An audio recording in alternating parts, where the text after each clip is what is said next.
Hello, welcome to Swavel. Today I'm going to show you one of the ways to make raw banana fry. So take a couple of raw bananas, peel off the skin and cut them into cubes like this. Next we'll need some onions, green chilies, some coconut, ginger and some curry leaves.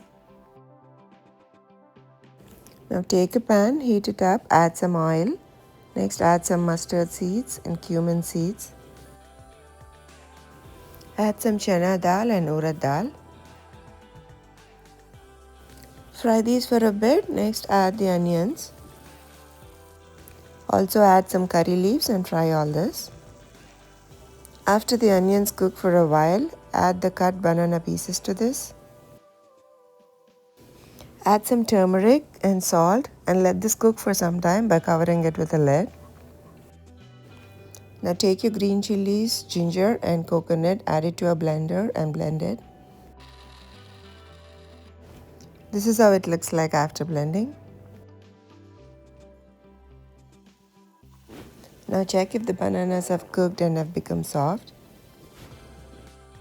Now you can go ahead and add the green chili paste we made earlier and mix this well.